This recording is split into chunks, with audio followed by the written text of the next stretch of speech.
Boa noite a todos. Vai começar agora.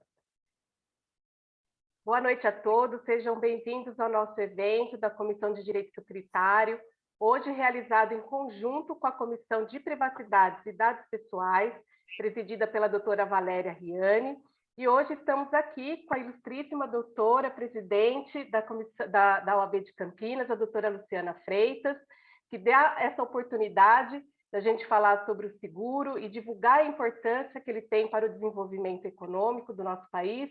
Doutora Luciana, a palavra é sua. Muito obrigada, boa noite a todas e a todos. É um prazer recebê-los para mais um evento da OAB Campinas.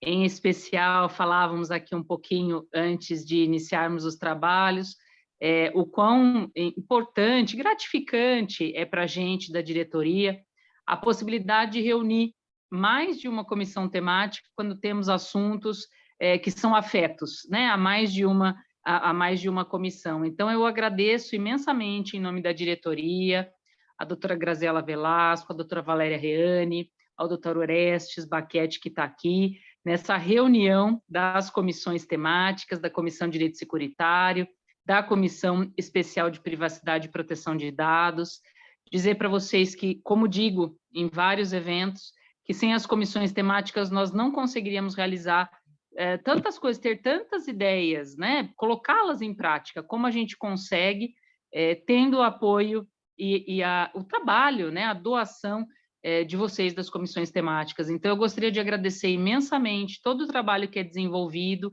em especial no evento de hoje, as duas comissões que aqui estão, agradecer ao Cláudio Macedo Pinto, por todos os palestrantes, né, que nos dão a oportunidade de ouvir, de trocar experiências, de poder comentar a respeito desses temas que são tão importantes, né, e que têm as suas especificidades. Então, agradecer a todos que dão essa oportunidade para a OAB Campinas, da realização de eventos, das trocas de experiências e de conhecimento.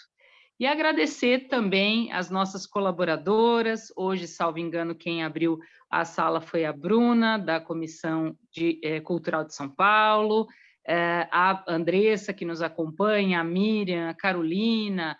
Sem vocês, realmente, meninas, nós não alcançaríamos, né, essa maestria, essa potencialidade que nós alcançamos aqui na realização dos eventos.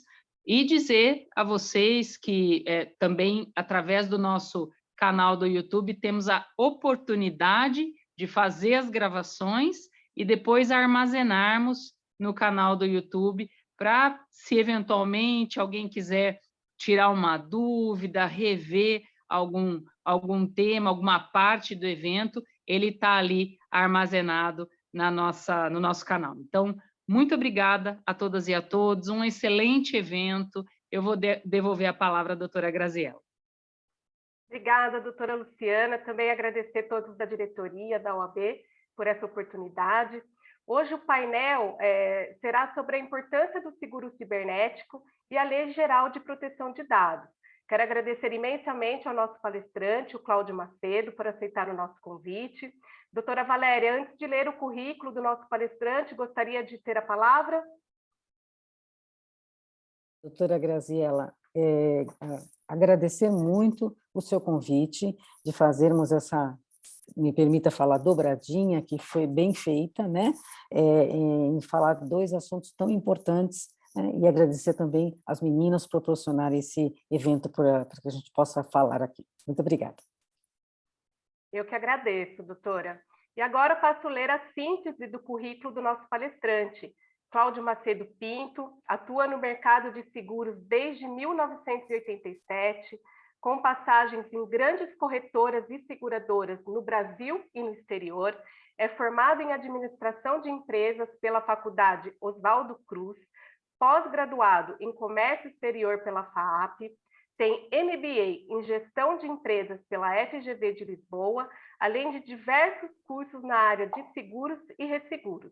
Desde 2010, possui a certificação da Associação Latino-Americana de Gerenciamento de Riscos e Seguros. É diretor da Associação Paulista dos Técnicos de Seguros, membro do Comitê de Seguro de Responsabilidade Civil do Sincor São Paulo, membro da Academia Nacional de Seguros Privados e do Comitê Público da Associação Nacional dos Profissionais de Privacidade de Dados.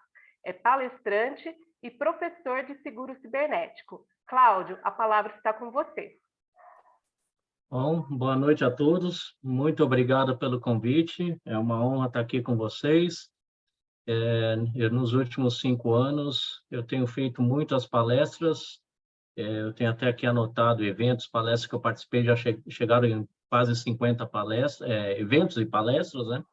É um assunto relativamente novo, né? Só para vocês já viram aí que eu estou no mercado há 35 anos, e há 5 anos atrás, no início de 2017, eu fundei a primeira corretora do Brasil focada em seguro cibernético, então eu estou há mais de 5 anos respirando seguro cibernético. Então, há 5 anos que eu só faço trabalho com seguro e riscos cibernéticos. Eu preparei aqui uma apresentação para dividir com vocês. Eu já vou dividir a tela com vocês. Eu pensei no seguinte: como o público aqui é a parte do direito, da parte de securitários e mais LGPD, eu procurei fazer um misto, falar do mercado de seguro como um todo, do seguro cibernético, né? E com 2 óticas que eu recomendo vocês analisarem. Primeiro, a ótica de risco, porque escritórios de advocacias, advogados, são alvos de ataque cibernético como qualquer setor, né? Eu me lembro que em 2018 eu fui dar uma palestra no Rio de Janeiro e eu sempre dizia nas palestras, nas primeiras palestras, dizia que era no risco da padaria a Petrobras. Todo mundo dava risada. Ah, que isso? Quem que vai atacar a padaria? Quem que vai atacar a Petrobras? Bom, a Petrobras não preciso dizer que é um risco, um alvo gigantesco. E padaria, inclusive, eu soube de uma padaria em Campinas, um tempo atrás, que eu fui fazer uma live aí em Campinas.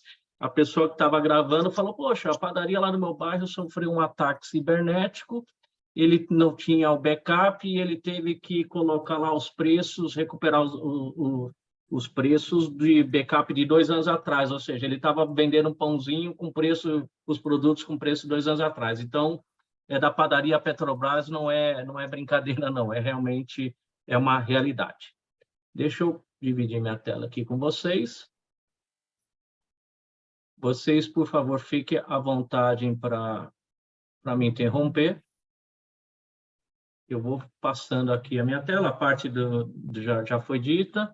Tem um ponto aqui, eu sou coautor do livro Data Protection Office, que foi capitaneado pelo Office Bloom, Renato Office Bloom, que vocês já devem ter ouvido falar, que é um dos especialistas em direito digital do Brasil. Ele convidou vários profissionais do mercado, cada um com a sua especialidade, e eu fui o responsável pelo capítulo de seguro cibernético, né? Já está na 2ª edição, a gente já fez a 2ª edição e provavelmente no ano que vem faremos a 3ª. O ponto que eu começo aqui dizer para vocês é o seguinte: o seguro não pode substituir as boas práticas, ou seja, o fato de você ter seguro não quer dizer que você pode relaxar na proteção de dados da empresa, e o fato de você investir muito em segurança da informação não quer dizer que você não precisa de seguro, né? Tá aí os ataques que estão vindo na mídia, que não deixam mentir, que são coisas, né? Não é porque você tem um seguro do seu carro que você vai dirigir a 200 por hora sem cinto, porque se bater vai ter um sinistro, né? Então, você tem que ter cuidado. Não é porque seu veículo é bem blindado que você não vai precisar fazer o seguro, que você pode sofrer um acidente e vai ter que sair do carro e você pode ser abordado a qualquer momento. Então, isso é um ponto importante que a gente tem que ter em mente. De novo, volto a dizer, analise sobre a ótica de risco de vocês e para passar para os clientes de vocês a importância da questão do seguro. Aqui eu tenho algumas perguntas para reflexão, para vocês pensarem, né? Deixa eu só mover uma tela aqui. Se você tem ideia quanto custa contratar peritos e montar uma sala de guerra, se você gostaria de contar com uma equipe de peritos forenses especializada em resposta a incidentes, se você gostaria de contar com uma equipe de advogados especializados em direito digital. Essa apresentação aqui é feita também para outras empresas, não só para empresas do setor jurídico, né? Você acredita que um acidente de segurança grave pode afetar o bônus de todos na empresa, né? Isso pode ocorrer. O seu emprego ou de outras pessoas estaria em risco em caso de um grave incidente de segurança da informação. Você gostaria de contar com uma empresa de relações públicas especializada em gestão de crise para ajudar na imagem da empresa após um incidente, para evitar que a imagem da empresa fique ruim ou pior por não saber lidar com essa situação?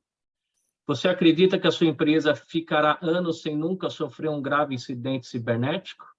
E se você cancelaria o seu seguro de vida se os resultados dos seus exames fossem excelentes, com uma rotina de alimentação balanceada e atividades físicas frequentes? Essa reflexão para vocês fazerem, ao longo da minha apresentação, vocês vão entender o motivo de eu ter colocado esses pontos aqui para vocês. Alguns dados de mercados, a Allianz, né, que é uma seguradora e resseguradora alemã, uma das maiores do mundo, ela divulgou em 2020 que foi em 2021, inclusive, que em 2020 a GCS, que é o braço deles de resseguros, eles tiveram 1.000 sinistros de cyber contra apenas 80 em 2016, ou seja, houve um aumento, e em 2021, quando eles divulgaram o relatório, já estavam com 500 casos já no primeiro semestre. Interrupção de negócios representou, naquela época, ou nesse relatório, 50% dos sinistros reportados, ou seja, a parte de lucros cessantes, que eu vou explicar um pouquinho mais lá na frente, né? E o montante de perdas, quando desse relatório, 750 milhões de euros, ou na casa de quase 900 milhões de dólares. Aqui um dado da Beazley, para quem nunca ouviu falar da Beazley, ele é um dos sindicatos do Lloyds, no relatório de 2021, se eu não me engano, dizendo os setores, pelas análises deles, que foram mais atacados. Vocês veem aí que o setor da saúde, serviços profissionais, que englobam escritórios de advocacias, contadores, corretoras de seguros, instituições financeiras, as manufaturas, educação e varejo.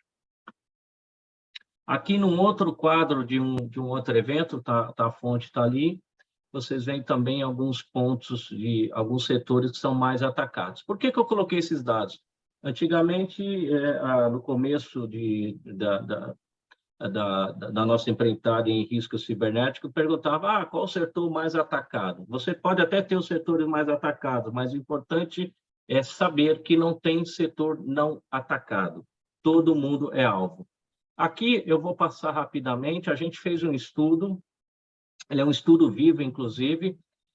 A gente mapeou mais de 1.000 casos de incidentes cibernéticos ao redor do mundo, são em 70, 80 países, se eu não me engano, e virou um ser vivo, porque todo dia tem saído informações de empresas que são atacadas ao redor do mundo, não só no Brasil, e a gente colocou aqui algumas delas, as que estão em azulzinho claro são empresas do Brasil, e a gente, até o final do ano, vai emitir um relatório do resultado dessas análises, né? Então, vocês podem observar aqui que todos os vários setores estão sendo atacados.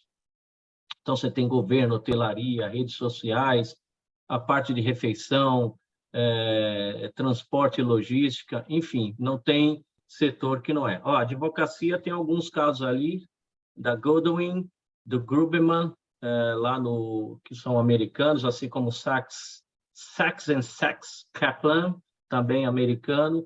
Teve caso da OAB do Rio, OAB de Santos. Obviamente, tem mais casos, né? A gente não colocou os 1.000 casos aqui. A gente só procurou mapear para vocês verem que vários setores a gente já tem um mapa de quem vem sendo atacado. Tá? O mercado de riscos digitais, a gente dividiria em 3 grupos, né? O seguro de responsabilidade civil de dados e danos ao segurado, que é o chamado seguro cibernético, né? Que é até que tem a ver com a LGPD, mas você tem também seguros de transações financeiras, né? Que são fraudes e golpes, e os danos cobertos em outros seguros. Então, ao longo da apresentação, vocês vão entender essa divisão. Porque uma coisa que vocês têm que ter em mente é o seguinte: o seguro de risco cibernético ele não é uma bala de prata que vai cobrir todos os seus riscos cibernéticos ou seus riscos digitais. Ele cobre uma parte, vocês vão entender isso, que tem a ver com a parte de vazamento de dados e alguns danos próprios que as seguradoras cobrem. Né? Aqui um dado recente, um estudo da Munich Re, que é um dos maiores resseguradores do mundo. Na parte de cyber, ele, se não me engano, é o primeiro que dá capacidade em cyber. Então, o mercado, em 2018, global de seguros cibernético era na casa de 4,7 bi. 2021 fechou em 9,2 bi. E a previsão é chegar a 22 bi e 100 em 2025. Por que uma estimativa, um salto tão grande? Porque os ataques estão cada vez mais intensos e mais sofisticados e as empresas ao redor do mundo vão correr para contratar o seguro. Aliás, essa correria já está se passando, ou seja pela dor, ou seja pela prevenção. Infelizmente, eu acredito que a maioria das empresas, não importa o porte, não importa o setor, vai acabar só pensando no seguro depois de ter sofrido um incidente grave. Aqui o mercado americano, só para vocês terem uma ideia, o mercado americano em 2016 eles tinham 2 milhões de apólice, agora em 2020, ainda não saiu os dados de 2021, eles têm cerca de 4 milhões de apólices de risco cibernético emitida, seja a apólice standalone, ou seja, que cobre só a parte de seguro cibernético, que é o cyber risk, que a gente vai, o cyber insurance que a gente vai falar, seja com outras coberturas de cyber combinadas em outras apólices. O loss ratio lá nos Estados Unidos, ou seja, a sinistralidade, que em 2017 era de 32%, chegou a 66,9%. Por que eu estou colocando isso para vocês? Para vocês entenderem que antes da pandemia, o mercado de seguro cibernético estava soft. O que quer dizer isso? As seguradoras estavam assentando os riscos aqui no Brasil, lá fora, só que aí veio a pandemia, todo mundo foi home office da noite para o dia, ninguém estava preparado sobre a ótica de segurança da informação, os hackers começaram a fazer a festa e estão fazendo a festa. Então, a sinistralidade do mercado aumentou, essa aqui é só americana, para vocês terem ideia, tem seguradora que está lá com mais de 100%, tem outras seguradoras que estão menor, mas a média aí deu 66,9%. Isso refletiu que as seguradoras estão mais exigentes na aceitação do risco, aumento de custo e aumento de franquia, porque quando você tem uma perda, o mercado de seguros procura recuperar. Aqui no Brasil, a gente tem atualmente 12 seguradoras que já emitiram ou estão em via de emitir a apólice de responsabilidade civil. Eu vou falar sobre elas logo na sequência. E também de danos próprios, danos ao segurado. Tá? Isso não significa que a gente vai ter ou que o mercado consiga 12 propostas. Vocês vão ver que é bem diferente, porque cada seguradora tem o seu apetite. Existe uma única seguradora operando com seguro de cyber para pessoa física, ou seja, para indivíduos e famílias, vou falar um pouquinho mais lá na frente, e tem ao menos umas 8 seguradoras com produtos de fraudes e golpes digitais, que é para cobrir o Pix, o TED, DOC, que é também um crime cibernético, mas não é na apólice de seguro cibernético que você vai cobrir esse tipo de coisa. Aqui no Brasil não é que nem nos Estados Unidos, que você tem lá um dado oficial dizendo a quantidade de apólices, a gente estima que deve ter mais ou menos umas 1.500 apólices, pode ser que seja mais, pode ser que seja menos. Em 2020, o mercado arrecadou 43 milhões de prêmio e pagaram cerca de 32 milhões de sinistro. 2021, 105 milhões, quase 106, e 74 milhões de sinistro. Em 2022, até agosto, que é o dado mais recente da SUSEP, 110 milhões arrecadados, ou seja, quase já passou o que foi arrecadado no ano passado, só que a sinistralidade deu uma melhorada, pelo menos por enquanto está na casa de 14 milhões de reais. Não é um seguro padronizado. O que quer dizer isso? Cada seguradora tem as suas condições gerais, os seus clausulados, o que, de uma certa maneira, dificulta a análise do mercado. Tá? Só estava vendo aqui se tinha alguma pergunta. Opa. Vamos lá. Quais são as seguradoras que estão operando, né? Ou que as 12, aquelas 12 que eu comentei lá atrás. A IG, a IG, que é americana, que hoje detém praticamente metade do mercado brasileiro, foi a pioneira que trouxe o seguro para o Brasil em 2012. A AXA XL, vou falar um pouquinho mais lá na frente, Zurich, Generali, Allianz, Tóquio, Chubb, HDI, a Niue, que é uma seguradora brasileira, a FM Global, eu já vou explicar o que eles cobrem, a CAD, que é a antiga Argo, e a Suizy está em vias de lançar o produto em parceria com o Bradesco. Em termos de seguro para pessoa física, a gente tem a Sura, que é uma seguradora colombiana, é um dos maiores grupos da América Latina, já operando com cyber para pessoa física, e a ESE, que é uma seguradora brasileira, que a informação que eu tenho é que eles têm produto aprovado, mas ainda não estão ofertando no mercado. Para o seguro de fraude, a gente tem a Cardiff, que é francesa, a ESE, a Generali, junto com o Agibank, a 88i, que é uma seguradora digital, Bradesco, o Banco do Brasil, a Caixa, o Itaú, a Zurich, o Santander, a Tu Seguros, que é lá do BTG e da Caixa, e a Mafre, com coberturas de fraudes digitais. Falando um pouquinho de apetite de cada seguradora. A IG, ela opera com PMS, que fatura até 150 milhões, ou empresas maiores, tá? Esse é o primeiro corte delas. O segundo corte vai depender da atividade, ou seja, um escritório de advocacia, por exemplo, não importa se ele fatura 5 milhões ou se ele fatura 500 milhões. A IG vai cotar, a diferença é que se for uma empresa menor, ela consegue cotar de uma maneira mais rápida, se for uma empresa maior, ou um escritório maior, acima de 150 milhões, aí você tem que preencher 2 questionários, a análise é mais complexa.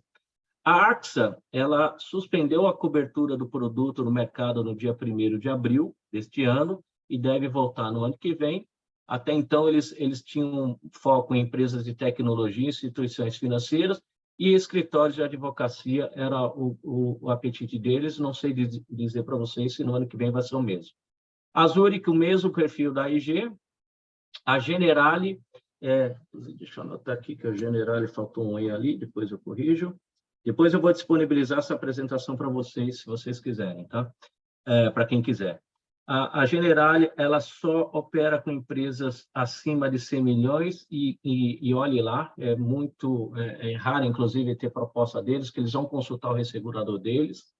A Tóquio Marine, o foco dela é pequenas e médias empresas, o que for fora do padrão de pequenas e médias empresas, eles vão consultar o ressegurador deles. A Allianz e a Chubb só têm operado segundo o risco. O que quer dizer isso? Você faz uma apólice, sei lá, de 20, 30 milhões com a IG, por exemplo, e o cliente quer mais 20, quer mais 30, quer mais 50 milhões, pode ser que a Allianz e a Chubb venham dar uma olhada. Não quer dizer que eles vão olhar, tá? É só para vocês saberem que no risco primário, pelo menos por enquanto, eles não estão operando. Chegaram a operar, mas mudar a política. A Suizy vai trabalhar com Bradesco somente para pequenas e médias empresas. A Niue, que é uma seguradora brasileira, ela chegou a fazer uns testes no ano passado. Ela estava focada em micro e pequenas empresas, ela suspendeu a comercialização do produto, ela está negociando um contrato de resseguro e deve voltar no início do ano que vem.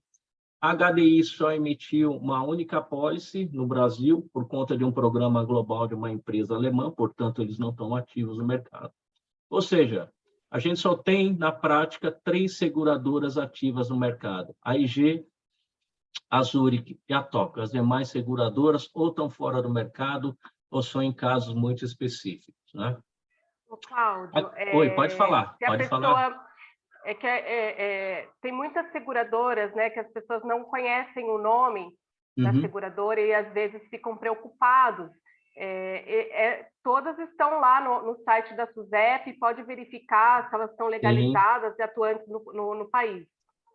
Sim, sem dúvida, são todas seguradoras devidamente licenciadas, com produtos aprovados na SUSEP, e no caso de seguradoras brasileiras, elas têm por trás resseguradores de peso, seja uma Munich, uma Suizy, outros resseguradores, tá? Então, tem todo essa segurança da SUSEP, não é que nem aquelas empresas que vendem seguro de carro, o pessoal fala que é seguro pirata, que eu esqueci o nome que eles estão A utilizando.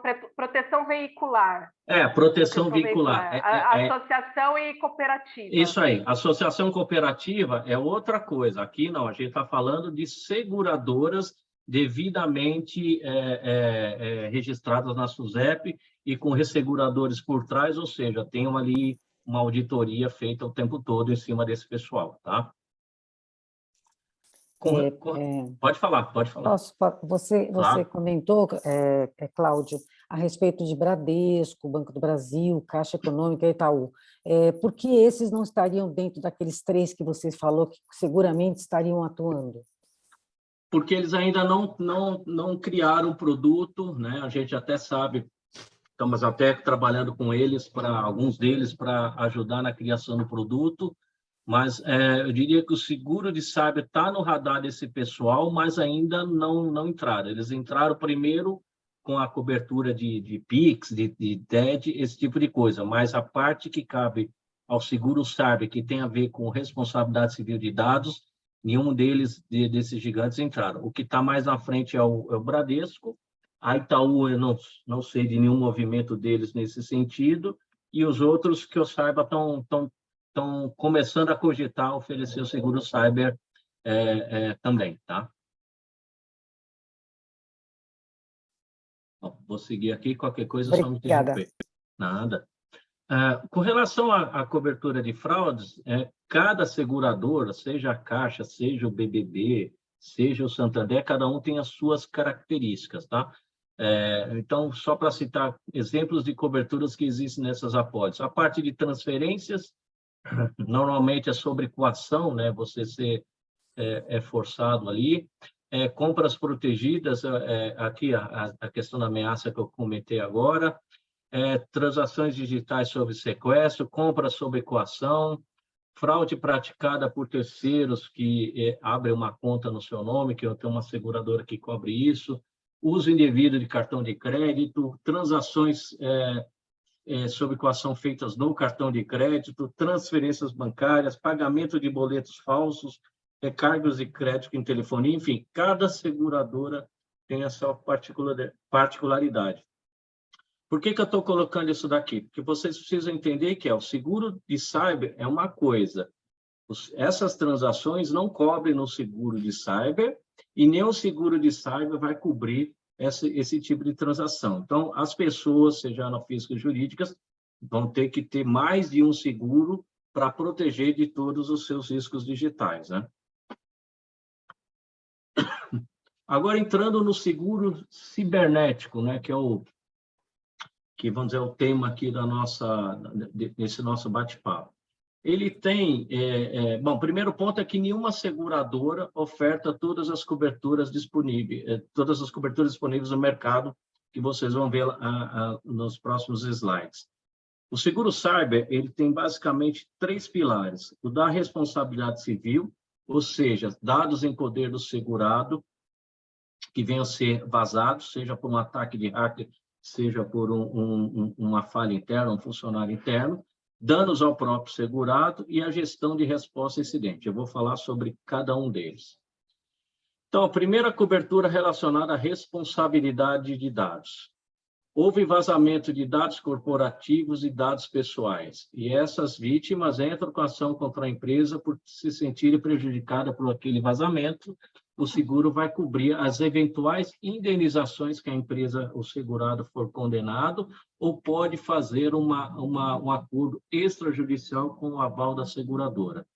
Repare que a gente fala também em dados corporativos, ou seja, a LGPD fala em dados pessoais, mas se você vazar informações de empresas, quando a gente fala em informações, obviamente não é CNPJ, que isso você consegue no Google, mas relatórios, outras coisas que a empresa não gostaria que se tornasse pública. Então, o seguro cyber, ele cobre tanto dados pessoais quanto informações e dados corporativos. Outra coisa interessante do seguro que tem a ver com a LGPD, que é a responsabilidade por empresas terceirizadas. A LGPD diz da responsabilidade solidária, ou seja, se um dado é vazado por um prestador de serviço do segurado, a NPD vai para cima dos dois, né? Pode vir a processar as duas empresas, o seguro vai cobrir a parte que cabe ao segurado, o terceiro tem que ter a pólice de seguro dele e a responsabilidade dele. Então, vamos dar um exemplo aqui. Eu tenho aqui informações que eu compartilho com o escritório de advocacia, e esse escritório teve um vazamento de dados, o seguro vai cobrir a parte que eu for processado, e esse escritório de advocacia tem que ter o seguro dele para cobrir os eventuais prejuízos causados por esse incidente. Responsabilidade pela segurança de dados, o que seria isso? Quando um hacker consegue invadir o sistema da empresa sem que a empresa perceba e manda malware, vírus para os clientes, para pessoas que clicam e depois processam o segurado por conta disso. Então, o seguro cobre esse tipo de situação também. Nem toda seguradora tem essa cobertura. Aliás, o nome dessas coberturas não é padrão de mercado, tá? Cada seguradora chama de um jeito, a gente criou aqui um padrão para facilitar, mas numa seguradora pode ser que o nome dessas coberturas sejam chamados de outras maneiras. Responsabilidade de conteúdo de dados, que tem a ver com situações de calúnia, difamação, direitos autorais, esse tipo de coisa. Tem seguradora que cobre, que não cobre. Danos morais é uma cobertura comum, que tem inclusive a ver com a parte de LGPD, porque dependendo do dado que foi vazado, a vítima pode entrar com ação de danos morais. Então, você imagine hospitais, clínicas médicas que vazam relatórios médicos, escolas que têm dados de menores, ou universidades que vazam os dados dos alunos inadimplentes, ou as notas dos alunos, que agora ele se sente desmoralizado, que todo mundo sabe que ele tirou nota baixa e entra com ação de danos morais, e por aí vai. Vocês que são advogados sabem melhor do que eu quais seriam exemplos de danos morais que poderiam causar ações contra a empresa.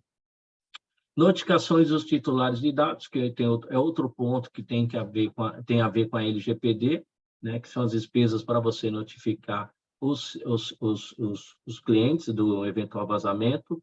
É claro que para a empresa pequena, com poucos clientes, essa cobertura ela pode passar despercebida, mas você pode ter empresas gigantes, não digo nem gigantes, você já tem startup aí que eles já têm na base, sei lá, 100 mil clientes, 1 milhão de clientes. Então, você imagine as despesas para notificar esses titulares. Monitoramento de crédito, também é uma cobertura comum em todas as apólices, que é a possibilidade de se contratar um desses bureaus de crédito, normalmente é o Serasa, que você contrata o serviço deles para ficar monitorando os dados das pessoas, né, CPF, para tentar identificar uma possível tentativa de fraude com os dados que eventualmente tenham sido vazados no segurado, tá? Custo de defesa, né, que é contratar os advogados para se defender. Multas e penalidades de órgãos reguladores, né, que tem a ver com a LGPD, ou seja, o seguro cobre a multa da NPD, da LGPD, quando ela efetivamente entrar em vigor. Fundo de compensação de consumidor, tem seguradora que cobre, tem seguradora que não cobre. Custo com investigação administrativa é uma cobertura comum, que imagine uma empresa no mercado financeiro, o Bacen entra com uma ação, a investigação administrativa, então o seguro vai cobrir as despesas para se defender perante aquele órgão regulador. Perda de cartão de pagamento, que é aquele PCI, que é o Payment Card Industry, não sei se vocês já ouviram falar. Está tocando alguma coisa aqui. Não sei se vocês já ouviram falar. Ele é uma espécie de ISO 9000 para quem trabalha com cartão de crédito de terceiro, mas isso tem mais a ver com as empresas que fazem pagamentos, né? São os PayPal da vida. Até aqui, ok, pessoal? Se alguém tiver alguma pergunta, eu não estou vendo vocês, é só pedir para falar. Cobertura versus LGPD. Aqui é uma coisa muito importante vocês terem em mente. O seguro, ele não cobre o não cumprimento da LGPD ou de qualquer outra lei, né? Porque não é só a LGPD que trata de dados. O seguro cobre as consequências jurídicas de um vazamento de dados. Então, teve aquele caso da Cyrela, né? Que vocês devem saber, que foi a primeira empresa, se eu não me engano, foi a primeira empresa acionada na LGPD. Ali não houve um vazamento de dados, ali houve um mau uso dos dados, né? Eles recorreram, deve estar em discussão aí na justiça. Então, esse tipo de coisa o seguro não cobriria, porque não foi um vazamento de dados, houve um mau uso de dados. E como vocês podem observar, praticamente todas as coberturas de responsabilidade civil, relacionadas à responsabilidade civil, cobre direta ou indiretamente a LGPD ou qualquer outra lei ou regulamentações em vigor, tá? Cláudio, essa da Cyrela, já houve decisão do tribunal e reformou a sentença. Então, alegaram, foi a primeira sentença condenatória baseada na LGPD, mas houve reforma lá no Tribunal de Justiça e acabou ali sendo improcedente a ação. Sim, ok. E essa informação eles não divulgaram como eles divulgaram a sentença, né, a primeira decisão. Eu lembro que acho que era 10 mil cada dado vazado, né? Mas, enfim. Para fazer o barulho para atuar, o barulho é bem maior, né? O assunto foi resolvido, eu só vi uma nota, foi bom você ter colocado isso para a ciência de todo, né? Bom, até agora a gente está falando o que tem a ver com a LGPD. Agora vamos falar de danos ao próprio segurado, ou seja, quem contrata seguro pode ter ou vai ter algumas coberturas que têm a ver com os danos próprios, que não necessariamente houve um vazamento de dados, mas você já pode ter despesas emergenciais ou de salvamento para resolver o quanto antes aquele incidente de segurança, que ataque cibernético é pior que incêndio, né? Se você não tomar medidas rápidas, aquilo ali pode se alastrar e o prejuízo ser muito maior. Despesas com investigação, que é contratar perito forense, que é um profissional extremamente caro e até difícil de se encontrar. O seguro cobre também, até porque é interesse da seguradora. Despesa para restaurar os dados, para evitar até um possível pagamento de resgate ou de ransom, também o seguro cobre. Despesa de restituição de imagem, que é você contratar uma empresa de relações públicas especializada em gestão de crise para ajudar a você lidar com a situação, que inclusive faz parte lá daqueles primeiros slides que eu falei de reflexão. Tem uma única seguradora que tem a despesa de telecomunicações, ela não é uma seguradora que está operante no mercado, que ela tem lá uma cobertura que é para, se um hacker invadir o sistema da empresa sem que a empresa perceba, o seguro vai... E o hacker começa a usar o sistema de telefonia, de dados, a fatura vai lá nas alturas por conta disso, o seguro vai cobrir esse tipo de situação. Sistema escada é só para empresa grande e também não é uma cobertura automática. O sistema escada ele é utilizado em alguns setores, o setor de transmissão de energia e algumas indústrias, então não é qualquer setor que tem isso. Os seguros cobrem tanto a extorsão quanto o ransomware, né? Tem seguradora que, dependendo da apólice, ela separa a extorsão de ransomware. Quando é ransomware, tem uma seguradora que ela pode colocar lá 50% de franquia, ou seja, se você tiver um ransomware de 1 milhão, a seguradora paga 500 mil, você paga 500 mil, desde que, obviamente, tenha verba para isso. Pagamento... Pode falar. Cláudio, né? Cláudio. Sim. É Cláudio Antônio, seu nome, né? É Cláudio. Ah, tá. É que eu achei que era Antônio, mas é Cláudio. Cláudio, deixa eu te perguntar só uma coisa. No que tange as questões de ransomware e de extorsão, que é uma coisa que vem acontecendo, sobretudo até nas empresas públicas, mas não é prioridade, não é privilégio das empresas públicas, mas também vai vem acontecendo com as empresas privadas, eu pergunto uma coisa que realmente é uma coisa muito... Já está falando de ransomware, então é aquela troca, né?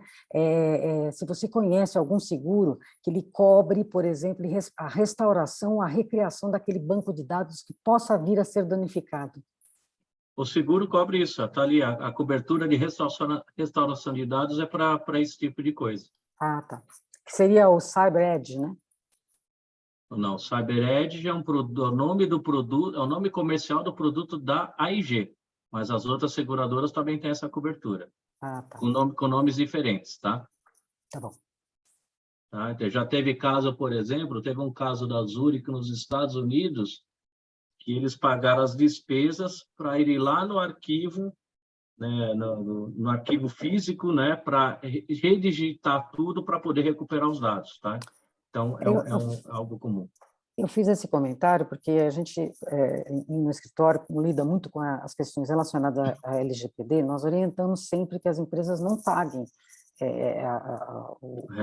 o que for solicitado, né? E nessa circunstância, imagina um banco de dados de uma Volkswagen, de uma empresa, né? Ela praticamente fica sem trabalho, né? Parou, sim. 15 minutos é um valor imenso. Então, por isso que eu acho interessante levantar essa questão que você falou. Obrigada. Não, tá? sem dúvida. Não, eu que agradeço por ter perguntado, e é um ponto importante. O ransomware, enfim, o resgate, é sempre a última opção, né? É só se realmente não tiver jeito.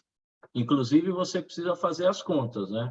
O hacker está me pedindo $500 mil de resgate, eu vou gastar $3 milhões para recuperar o sistema? Talvez você... seja mais interessante fazer o acordo com o hacker. O problema, Cláudia, é que se a gente começa a pagar o que eles pedem, acaba fidelizando o hacker, né? Ah, sim, sim. Ele sabe que você vai pagar, não toma as devidas cautelas daquela brecha que causou, ele sabe que quando ele voltar dali uns 2 meses, ele vai... Sim. Ficou mudo. Para mim ficou mudo aqui também. Está me ouvindo, Cláudio? Eu estou ouvindo, Grazi. Ela que ficou muda. Ficou muda, doutora. Ah, ficou. Mas eu já havia comentado. Obrigada. Já. Cláudio, dessa questão da extorsão, né? As séries, né, da Netflix, elas trazem muitos exemplos, né?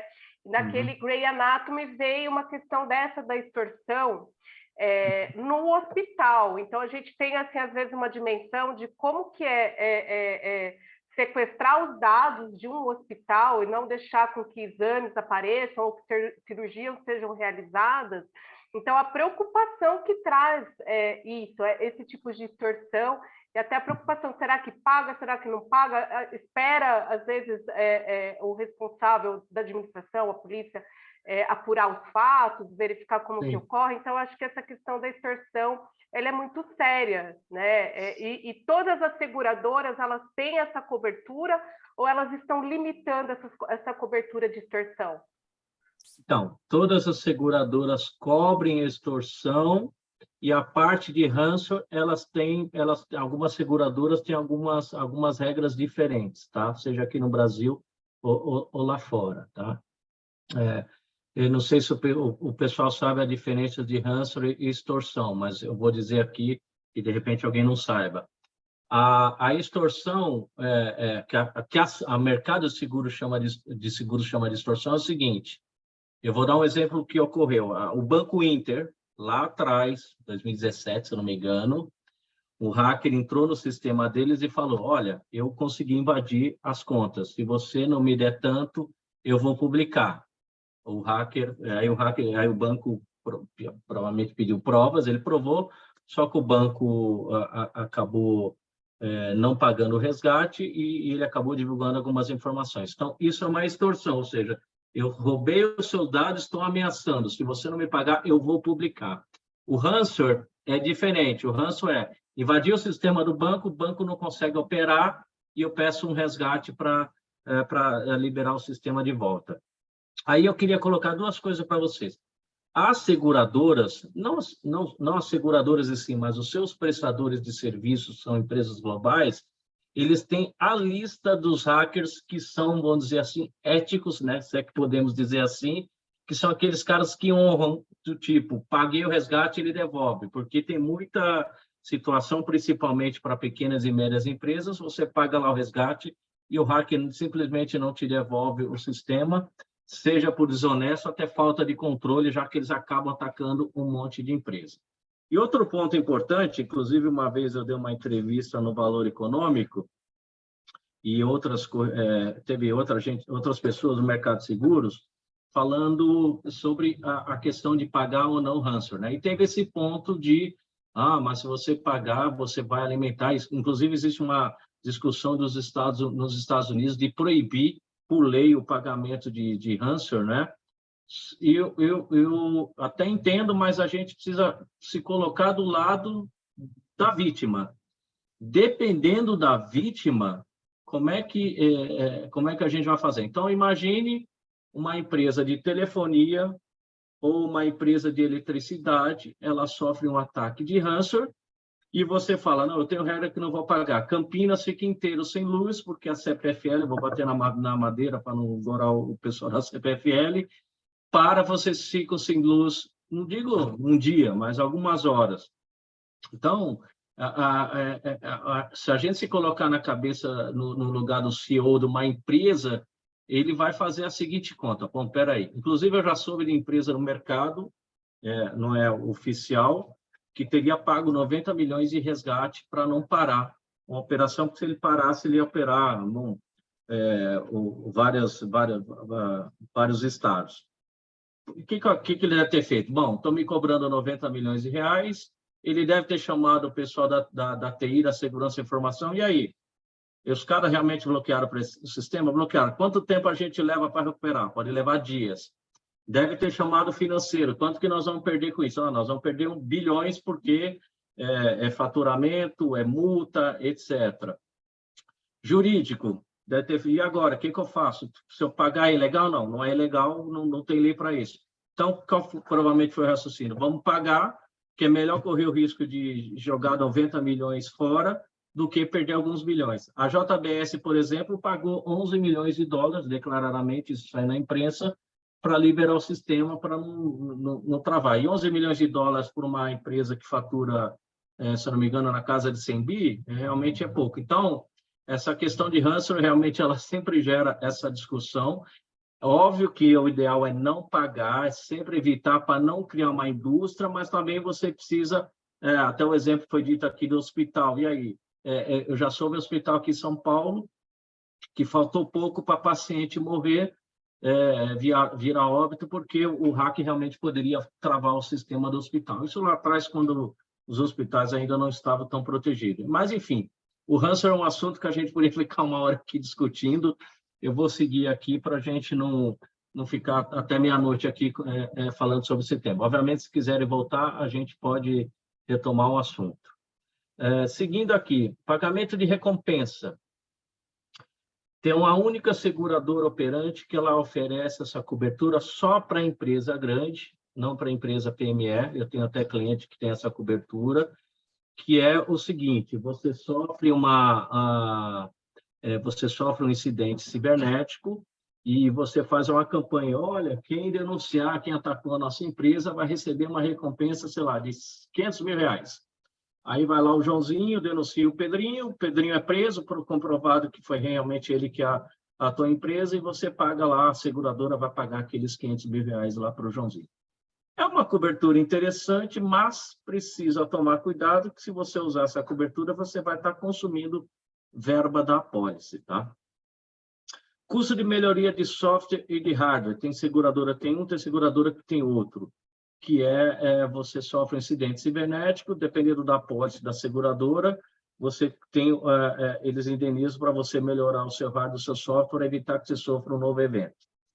Tem seguradora que tem no clausulado fraudes em transações bancárias e instruções fraudulentas, mas elas não estão ofertando essa cobertura até por conta da explosão de ataque cibernético.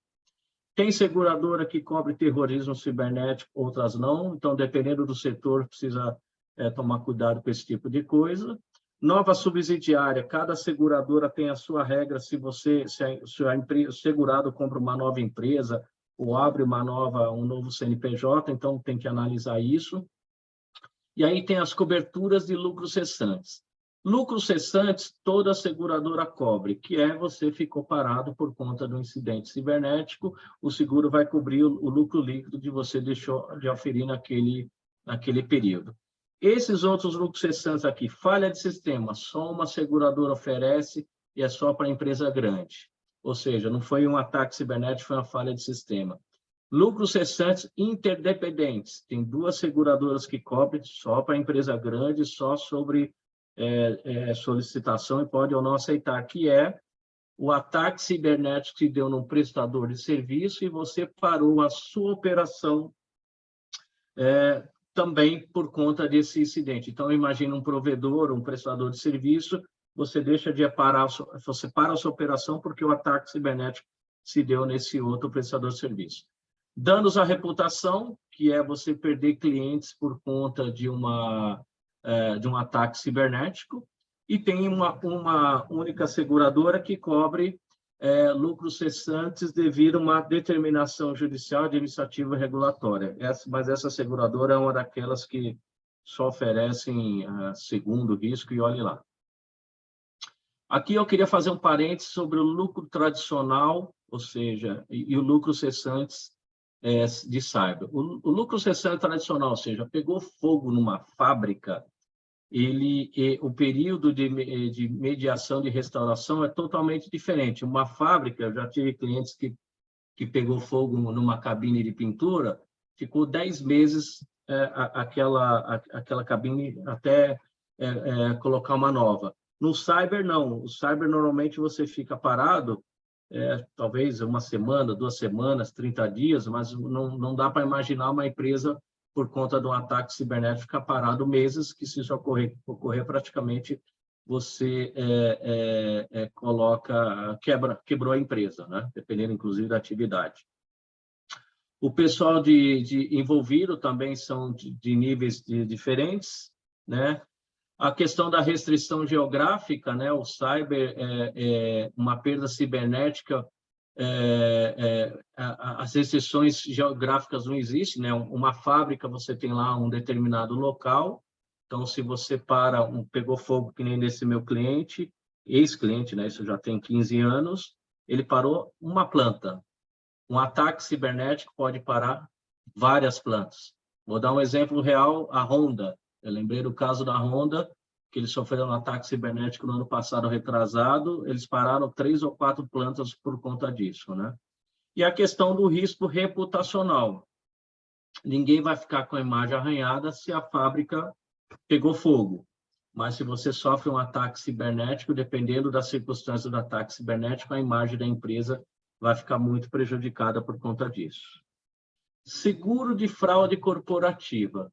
Existe uma outra modalidade de seguro que possa vir a cobrir aquela fraude financeira, que é um hacker entrar na conta bancária, desviar dinheiro da empresa, pagar boleto falso, esse tipo de coisa, além de outras coberturas, vocês estão vendo aí, de dinheiros ou valores imobiliários, enfim. Isso aqui é só para empresa grande. Aí você tem 2 pontos. A empresa tem que ter auditoria interna ou externa. Sem isso, as seguradoras não olham, e só tem 2 seguradoras no mercado que vêm esse tipo de seguro. É um seguro que pouco se difundiu aqui no Brasil, que só empresas grandes que têm auditorias internas e externas, não necessariamente precisa ser lá das Deloitte da vida, pode ser outras auditorias que possam vir a seguradora analisar o risco. Aqui já é o 3º pilar. Então, a gente falou do primeiro pilar, responsabilidade civil, o segundo pilar, danos próprios, e o 3º pilar, que é o 0800, que as seguradoras disponibilizam 24 horas por dia, um ano inteiro, onde você vai ter lá peritos forenses, especialistas em contenção de ataque, reconstrução de dados, assessoria jurídica para ajudar o jurídico da empresa, ou se for um escritório de advocacia que não tem especialização em LGPD, ter as orientações devidas, relações públicas especializadas em gestão de crise, e por aí vai.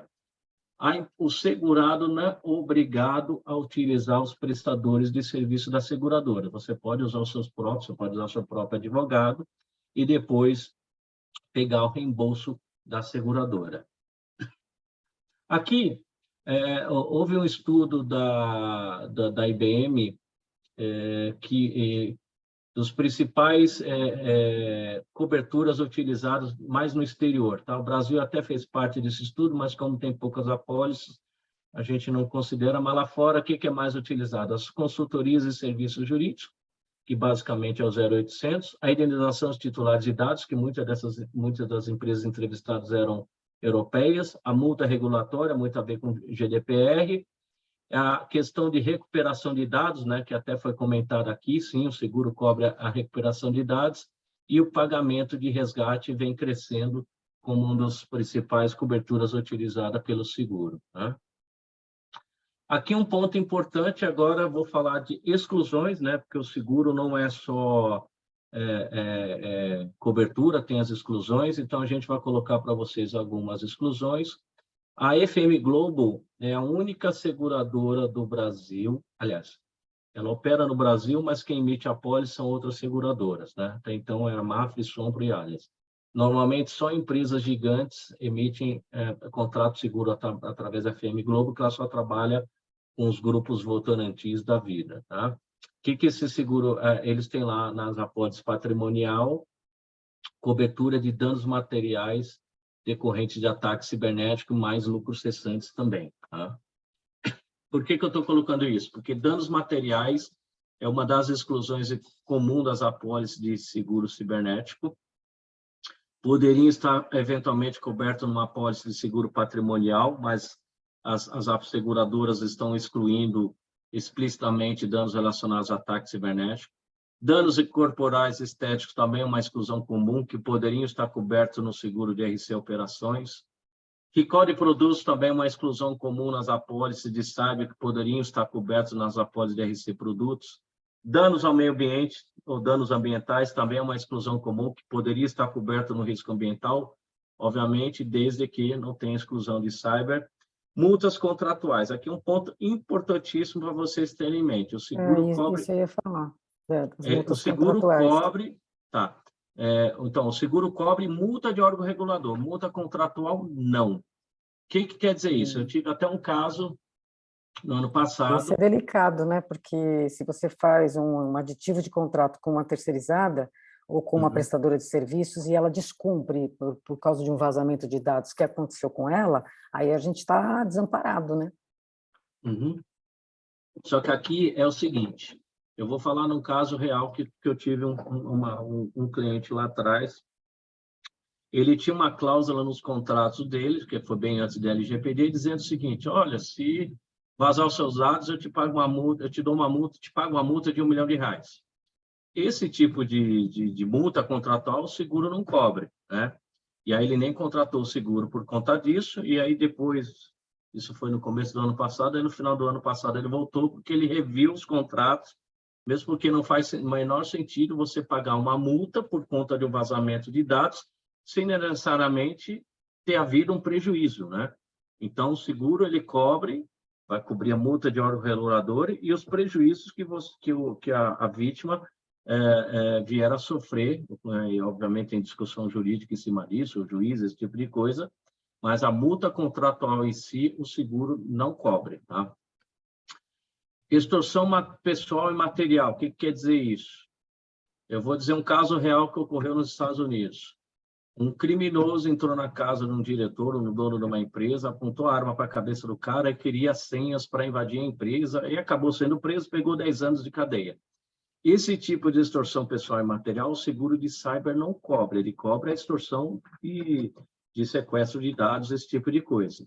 A ameaça física e material, não. Para isso, existe um seguro sequestro que as empresas contratam para cobrir os seus executivos, cujo objetivo não é, obviamente, pagar a indenização do resgate, mas é mais o serviço de ter um especialista e negociar o sequestro. Hoje, no Brasil, isso deu uma acalmada, mas quem tem um pouquinho mais de idade que nem eu vai se lembrar que antigamente tinha muito sequestro de executivos, teve a Abílio Diniz, teve aquele, acho que foi o Orson Oliveto, se não me engano, foi sequestrado, na Colômbia, na Rússia. Eu me lembro que na época tinha um mapa dos países com alto risco de sequestro. Aí estava Brasil, estava Colômbia, estava a Rússia, entre outros.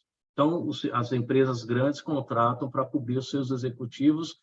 Aí vem, dependendo da seguradora, vem um especialista de uma Scotland Yard da vida, que é especializado em tratar com sequestros com o objetivo de fazer com que aquele executivo saia vivo da operação. Ações contra os gestores da empresa. Aqui é um ponto também super importante para vocês terem em mente. As seguradoras não cobrem ações contra as pessoas físicas dos gestores da empresa, seja DPO, seja lá quem for. Então, vou dar um exemplo. Meus dados estavam lá na Coca-Cola, a Coca-Cola teve um vazamento de dados, eu, além de processar a Coca-Cola na pessoa jurídica, eu processo um diretor, o DPO da Coca-Cola na pessoa física. O seguro de cyber não vai cobrir o custo de defesas para esse diretor se defender. Quem deveria cobrir isso é o seguro de D&O, desde que não tenha exclusão de ações devido a vazamento de dados. A fraude financeira, que é uma exclusão comum, poderia estar coberta no seguro de fraude corporativa. Falha profissional também é uma exclusão comum. Isso é para prestador de serviço. Então, imagine eu, corretor de seguros, vamos imaginar que eu faça, que eu tenho seguro de automóvel de todos vocês. Um hacker foi lá, roubou, sequestrou os dados, deletou, ou só deletou algumas apólices. E aí, por conta disso, eu deixei de renovar. O seguro de cyber normalmente não cobre esse tipo de situação, ou seja, eu deixei de renovar porque eu tive um ataque cibernético, houve uma falha profissional. E as seguradoras de erros e omissões de seguro de responsabilidade civil profissional já passaram a excluir explicitamente questões relacionadas a ataque cibernético. Então, aqui a gente tem uma área cinzenta para algumas atividades, corretor de seguros, advogados, esse tipo de coisa, onde você pode não ter cobertura nem no cyber, nem na apólice de falha profissional. Outra exclusão comum nas apólices é o roubo de criptomoedas, que não tem opção hoje no mercado brasileiro para contratar seguro para quem investe em criptomoeda. Nos Estados Unidos já tem, mas no Brasil ainda não. O que mais? Outras exclusões relevantes, que é fusões e aquisições. Então, você está no meio de uma negociação de fusão e aquisição, aí um ataque cibernético vaza as negociações, e essa negociação para por conta disso, o seguro não vai cobrir. Você tem também um ponto importante, existe um estudo americano, mas eu vi um relatório alguns anos atrás que dizia que uma empresa, quando sofre um ataque cibernético, a ação dela normalmente já cai de cara 5%. Esse tipo de variação nas ações não cobre, né? Não há nenhuma apólice de seguro de cyber, seja no Brasil ou no exterior. Tem seguradora que não cobre perda de mídia portátil sem senhas, tipo notebook, smartphone, etc. Falha mecânica, falha elétrica é uma exclusão não só no cyber de outras apólices. Outra exclusão que é óbvia, né? Fizer declarações inexatas. Então, vou dar um exemplo esdrúxulo. Você diz lá que tem um antivírus e depois tem um sinistro, a seguradora descobre que você não tem, ela vai declinar o sinistro. Perda de dados que não decorrente de ataque cibernético. Pegou fogo no data center. Os dados que estavam lá não vão estar cobertos no cyber, porque não foi ataque cibernético, mesmo porque você deveria ter um backup em outro lugar. Mas o seguro cobre vazamento físico, ou seja, vazamento em papel. Então, teve até um caso em Portugal, se não me engano foi em Portugal, um hospital resolveu fazer uma limpa nos prontuários, jogaram no lixo o prontuário em papel dos pacientes, alguém denunciou e esse hospital foi atuado lá pela GDPR, eu nem lembro se foi julgado, se já foi multado ou não, mas é um caso bem antigo. Relacionados direta ou indiretamente ao uso intencional ou não de software pirata, né, que é até uma exclusão meio que óbvia. Exclusão de processos anteriores, ou seja, se você já teve um incidente, o seguro não vai cobrir. E tem outras exclusões que deverão ser analisadas caso se você for contratar o seguro ou auxiliar um cliente a contratar o seguro, a gente sempre recomenda dar uma analisada no clausulado da seguradora escolhida para ter certeza do que cobre e que não cobre. E a gente recomenda analisar todos os demais seguros da empresa, seja do seu escritório, seja dos clientes, para saber o que as apólices dos outros âmbitos estão falando sobre ataque cibernético, para você não ter uma surpresa de descobrir só na hora do sinistro, dano material não cobre, não está coberto na apólice de cyber, e a apólice de dano material não cobre dano material decorrente de ataque cibernético. Então, é sempre bom fazer um mapeamento antes. Consequências de um ataque cibernético. Eu não vou ler todas aqui, mas é só para vocês verem o seguinte: um único ataque cibernético, você pode usar várias coberturas de uma apólice ao mesmo tempo. Cobertura de RC, advogados, pagar multa, lucros cessantes, contratar peritos, enfim. Uma apólice de cyber, ela normalmente se esgota muito rapidamente, dependendo do tamanho. Quanto maior a empresa, maior a possibilidade dessa apólice se esgotar rapidamente.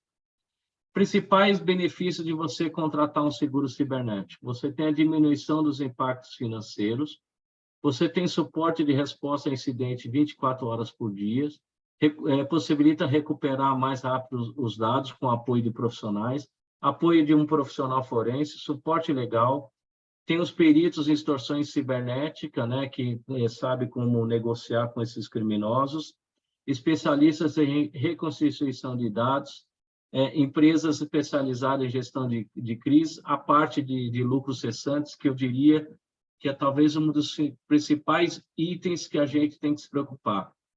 As empresas se preocupam, eu posso levar uma multa de 2% da LGPD? Sim, você pode, mas não quer dizer que vai levar. Só que o lucro cessante pode ser muito maior do que esses 2%, e ele é ali já na veia, né? A multa é uma discussão que pode levar algum tempo na justiça, né? E tem a questão das consequências da violação de dados, então você tem esse benefício também reduzido. Franquias, né? A apólice de cyber, como qualquer seguro, ela tem franquias, normalmente é 10% com mínimo de alguma coisa, e no lucro cessante a franquia é estabelecida em horas. Perguntas mais frequentes. Como determinar a importância assegurada de uma apólice de cyber? Não existe uma fórmula mágica, tá, pessoal? Porque o carro-chefe do seguro de cyber é a responsabilidade civil. Então, mais ou menos que nem carro. A gente nunca sabe se vai bater num Fusquinha velho ou se vai bater numa BMW blindada de 500, 600 mil reais. Então, quanto mais limites se contratar, menor a chance de apólice não ser suficiente. Quanto custa uma apólice de cyber? Depende da atividade e do tamanho da empresa. Para pequenas empresas, eu diria que na casa de 1 a 2% da importância assegurada. Ou seja, uma apólice de R$1 milhão pode custar aí 10, 15 mil reais por ano. Já para empresas maiores, por o risco até ser maior e os limites maiores, aí essa taxa pode chegar de 3 a 5%. Pode ser que seja um pouquinho mais ou um pouquinho menos. Ou seja, uma apólice de 10 milhões de reais pode custar aí mais ou menos 200, 300 mil reais por ano para a empresa. Precisa contratar todas as coberturas? Se é na pequena e média empresa, sim, porque os produtos são de prateleira. Já nas empresas maiores, você pode negociar com a seguradora. Eu tive uma vez um banco que disse que, pela regra deles, eles não poderiam, pelo compliance deles, não poderiam pagar a cobertura de ransomware, pagar uma extorsão. Então, tira-se a cobertura de extorsão e vê quanto que isso impacta financeiramente. Uma pergunta também que era meio que recorrente, né? Se eu não tiver software ou patch atualizados, você perde o direito à indenização. Não tem isso nos clausulados, mesmo porque é quase impossível, dependendo do tamanho da empresa, você não conseguir atualizar. Mas já tem seguradoras que perguntam se você tem pelo menos uma regra de de atualizar os patches quando avisarem no máximo 30 dias. Então, tem que estar atento à apólice. Como o GDPR afeta a minha apólice de seguro? Se você tem operação na Europa, você precisa ter uma apólice, inclusive a gente tem casos aqui, a gente tem uma apólice emitida no Brasil, cobrindo a operação na Europa, emitimos a apólice na Europa e em outros países, para fazer um programa global, porque no eventual vazamento de dados de residentes da Europa, você pode ser acionado pela GDPR, pelo pessoal de lá. E aqui no Brasil também. É possível cobrir mais de uma empresa na mesma apólice? Sim, sendo do mesmo grupo econômico, ela pode fazer parte da apólice. Aí vem a pergunta, tem que preencher um questionário por empresa? Depende, se a política de segurança da informação for uniforme, um questionário é suficiente. Se cada empresa tem a sua regra, aí cada empresa preenche os seus questionários. Tem que fazer uma apólice para cada cliente? Por que tem essa pergunta? Porque já tem empresa começando a exigir. Você quer ser meu escritório de advocacia? Você vai ter que ter uma apólice de seguro cibernético. Muitas vezes ela até determina o valor. Se você contratar uma apólice de seguro cibernético para cobrir um contrato, aquela apólice vai valer não só para aquele cliente, mas para todos os seus clientes. Nenhuma empresa está exigindo uma apólice exclusiva, pelo menos por enquanto, e nem sei se a seguradora vai querer aceitar. É possível cobrir operações no exterior? Sim. As seguradoras têm seguradora que tem cobertura com âmbito de cobertura mundial. E se tiver uma apólice global, preciso de uma apólice local? Por que tem isso? Tem muitas empresas multinacionais aqui no Brasil que lá fora eles têm uma apólice de cyber que cobre inclusive o Brasil. Só que a legislação brasileira não aceita a apólice emitida no exterior. Aliás, a maioria dos países não aceita. Então, a apólice lá de fora não tem validade jurídica aqui no Brasil. Mas se houver um sinistro, vai ter cobertura? Vai. Mas quem vai receber a indenização é a casa matriz e não vai poder mandar o dinheiro para o Brasil como indenização de seguro. Então, a gente recomenda que você tenha uma apólice local, com a mesma seguradora, normalmente com o mesmo corretor, para você ficar dentro de um programa global. Uma pergunta também que é comum, que provavelmente algum de vocês ia fazer, é se existe seguro de RC profissional para DPO terceirizado. Ainda não tem. Tem seguro para advogado, tem seguro para corretor de seguros, né, para falha profissional, mas para DPO terceirizado ainda não tem. Tá? Dica, para quem é DPO interno, ou seja, DPO da própria empresa, não é terceirizado, a gente recomenda que o DPO ele analise, discuta com a empresa a contratação do seguro cibernético, verifique se a apólice de D&O da empresa exclui ou não ações decorrentes de ataque cibernético e faça um levantamento dos demais seguros. Para o DPO terceirizado, o DPO as a service, a gente recomenda, além do seguro cyber, e fazer o seguro cyber para a própria empresa e analisar os demais seguros. Assim que sair o seguro de erros e omissões para DPOs terceirizados, contratar essa apólice. Tá? Lembrando, se vocês escritório de advocacia, também prestam o serviço de DPO terceirizado, dê uma olhada na apólice de falha profissional do escritório de vocês. É muito provavelmente que essa função de DPO terceirizado vai estar excluída, porque a apólice que você contratou é para a função jurídica, função advogado. DPO não, então as apólices, as seguradoras estão excluídas. Avaliação de risco, né? As seguradoras vão avaliar uma série de coisas, mas basicamente atividade, faturamento, quantidade de dados. Quanto mais sistema protecional você tiver, melhor vai ser a avaliação da seguradora. Se é uma empresa que fatura mais de 100 milhões, as seguradoras vão exigir 2 questionários, um de mais ou menos 70 perguntas e outro de answer com mais umas 30 perguntas. Para pequenas e médias empresas, você tem aproximadamente 20 perguntas e já tem seguradora até com menos perguntas, com 10 perguntas você já consegue uma cotação dependendo da atividade e se for realmente uma pequena e média empresa. Como escolher um corretor de seguros? Como vocês podem observar, o seguro ele é extremamente complexo e as seguradoras ela pagam a mesma comissão que vai pagar para um corretor especializado, vai pagar para o Joãozinho que não entende nada e trouxe o negócio. Então, o importante é que vocês se vão um dia cotar o seguro para vocês ou indicar para algum cliente, ter certeza que aquele corretor tem expertise em contratar um seguro cibernético por conta de sua complexidade. 10 motivos para você contratar o seguro cibernético ou os clientes de vocês. Os colaboradores cometem erros, sempre vai ter alguém que vai clicar onde não deve. Os seus fornecedores são hackeados. Você não consegue fazer backup de tudo 100% do tempo. e se fizer, você corre o risco daquele backup não funcionar, daí a importância do seguro. A nuvem é um alvo de ataque cibernético, né? Tinha gente, eu estou indo para a nuvem, não vou precisar de seguro. Não é bem assim, que as nuvens são também muito atacadas. Não existe um seguro ao risco que cubra todos os seus riscos cibernéticos. Esses dias teve um cliente, ele acabou fechando, eu já tenho um seguro de RC aqui, eu vou ver se cobre o cyber. Não, se você tem um seguro de RC, provavelmente é RC profissional ou outro tipo de RC. O cyber é outra história, e ele acabou vendo e confirmando. Você pode até ter capital suficiente para suportar um ataque, os prejuízos financeiros, mas é sempre bom ter um seguro que desembolsar, dependendo da quantia, vai trabalhar o resultado da empresa ou todo o lucro que você teve naquele período.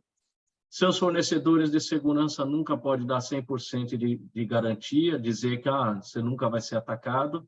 Não importa o tamanho do setor, todas as empresas são alvos. O evento de segurança vai sim afetar a sua operação, não importa o ramo de atividade.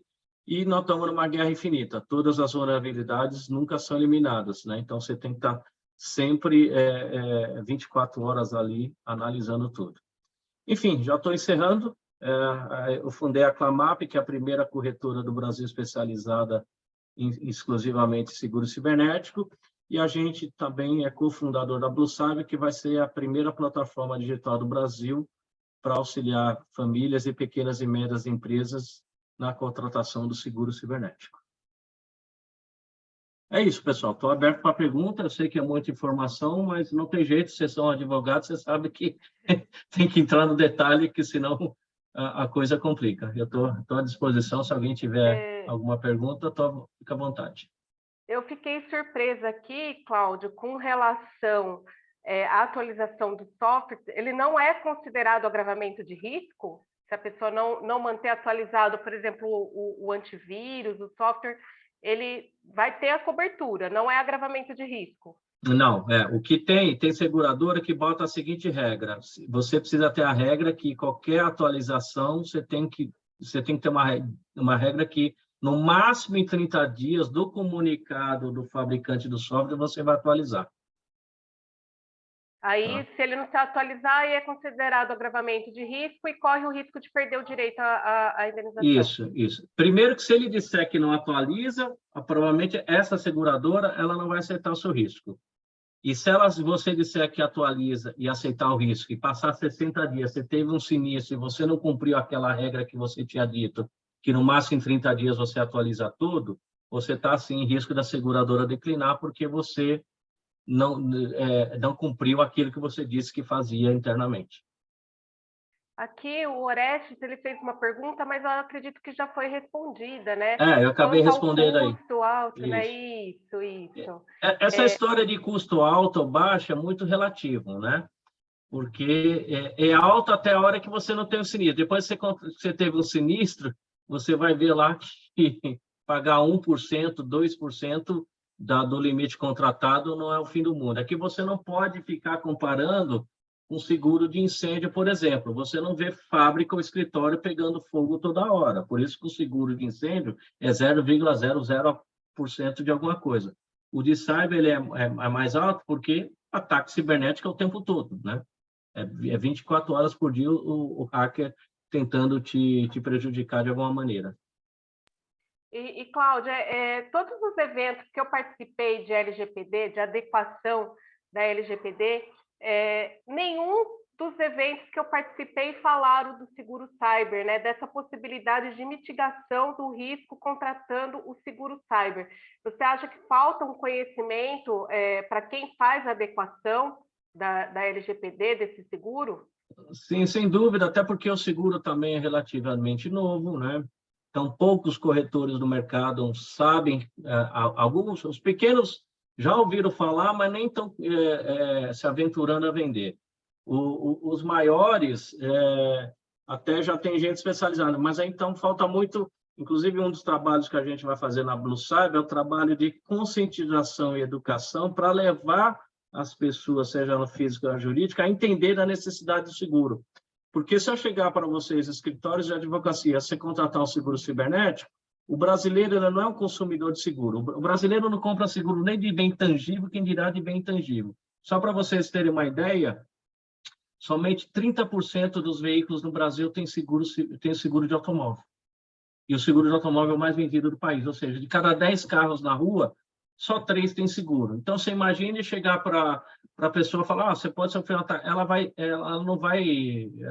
não, isso não vai acontecer, isso não é comigo. Inclusive, a gente fez uma pesquisa, até bom ter lembrado disso. A gente fez uma pesquisa com mais de 20 atividades diferentes de pequenas e médias empresas. E a gente fez a seguinte pergunta: como você está preparado financeiramente para um ataque cibernético? Só isso. 70% dos empresários dessas pequenas empresas dizem, mas eu não tenho risco cibernético. Isso não é comigo. Isso é com a Honda, isso é com a Coca-Cola, isso é com a OAB, eu não tenho esse risco. E aí, o que a gente fez? A gente tem parceria com empresas israelenses e brasileiras, e dá o site da sua empresa, por favor. Aí ele passou o site, a gente fez um scan de porta. Aí apareceu lá tudo vermelho, um monte de vulnerabilidade.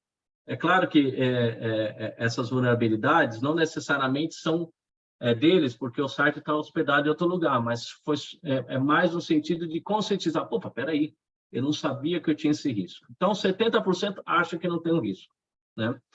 23% disseram o seguinte: eu sei que eu tenho risco, mas eu preciso ver o que eu tenho que fazer. Eu não sei ainda.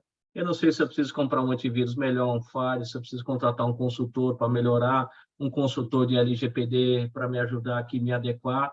Pelo menos ele sabe que tem uma coisa. E só 7% falaram, eu já ouvi falar de um tal de seguro, só que eu não achei corretor especializado. Quando achei, eu tive que preencher um monte de questionário, com um monte de pergunta. Aí a seguradora voltou declinando o meu risco, ou veio com a proposta, eu achei caro, porque tem aquela percepção, eu pago tanto pela minha segura do meu escritório aqui de RC profissional, e que é muito mais barato, e veio um preço maior. Então, teve essa situação. Então, essa percepção a necessidade de conscientizar e educar as pessoas, seja elas físicas ou jurídicas, é extremamente fundamental. Grazi, eu acho que vale a pena também posso falar? Doutora Grazi? Pode sim, doutora. Eu acho que vale a pena também a gente completar o que você falou que foi em vários eventos e as pessoas pouco falam, em eventos de LGPD, pouco falam de seguradoras, né? Então, acho que vale a pena a gente lembrar que ainda a própria Autoridade Nacional de Proteção de Dados, a Senacom, o Ministério Público do Trabalho, nós ainda estamos na conscientização das empresas, ainda de pequeno e médio porte, para a adequação. Então, se nós ainda estamos tentando tornar as empresas maduras para as questões da cultura, da privacidade e da proteção de dados, quiçá pensar em um seguro, né? Então, nós ainda ouvimos empresas dizer, LGPD, mas o que eu tenho que fazer? Para escritórios, tanto que nós criamos, o ano passado, um guia focado em escritórios de advocacia, como adequar, porque existem escritórios de advocacia que não lidam com isso, lidam com a área tributária somente, ou com a área da família somente, e não é o foco dos seus clientes. Então, ela também precisa estar adequada, é um escritório que precisa estar adequado, então nós precisamos até um mínimo. Então, eu acho que essa é uma questão importantíssima do seguro, né? E a gente que respira essas questões, nós, né, ligada à privacidade, nós sabemos que a gente já luta para que haja maturidade, para que a empresa entenda que ela tem que estar adequada, né? E depois disso, que estiver adequada, nós temos que explicar para eles que não é só pôr, implementar e pronto, largou, acabou, que tem que dar uma continuidade. Quer dizer, é mais uma outra explicação. Nem ele comentou do DPO as a Service, né? Então, ele seria uma continuidade da adequação. E, possivelmente, junto com esse DPO as a Service, o Cláudio tem razão, acompanharia, com certeza, a indicação do jurista de um seguro. Então, eu acho que é importante colocar que nós ainda estamos, já estamos bem, mas ainda estamos engatinhando um pouco nessas questões de muitas empresas. Existe um estudo, inclusive, que diz que 84% das empresas ainda não estão adequadas à LGPD, e por N motivos, simplesmente porque não conhece. Isso foram dados retirados pelo ICTS, que é uma empresa que fez esse levantamento, e veja, 84% de empresas brasileiras é bastante. Óbvio que nós não vamos ver aí a Volkswagen, a Honda, essas daí estão na mira, né, de toda a fiscalização, né, que é de cunho administrativo, ou seja, não vai reverter em benefício do titular de dados, e sim da multas, né, de serem multas. E por essa razão também, eu acho que é importante a gente, o Cláudio trouxe, foi espetacular, gostei muito, você trouxe bastante reflexão. Obrigado. Parabéns, Graziela, por você ter trazido ele para nos brindar aqui com esse conhecimento. E aí temos que trabalhar, viu, Cláudio, em cima dessa questão de mobilizar as empresas. Ainda temos que trabalhar o bem antes, né? Primeiro, no que tange a LGPD, olha, você tem que fazer, não é só multa, porque é a tua imagem, é a tua empresa, é a credibilidade, é o teu concorrente, uma série de coisas que ainda nós temos que trabalhar e bater no martelinho, né? Assim como foi o Código de Defesa do Consumidor, que ninguém acreditou, e ele está aí há 30 e poucos anos valendo, né? Sim. Obrigada. Sim. Obrigada pela Só para reforçar a imaturidade ainda com relação à LGPD, semana passada eu fui fazer uma audiência no Sejusc e o termo não saiu da forma correta, teria que acrescentar mais algumas informações no termo de audiência. Então, pegou aquele termo impresso, rasgou, e aí a conciliadora falou, vou usar como rascunho. Aí eu virei para ela e falei assim, olha, não dá para usar como rascunho, olha o que está escrito aqui, né? O número do processo, o nome da pessoa, o CPF, isso aqui vai para o lixo, né?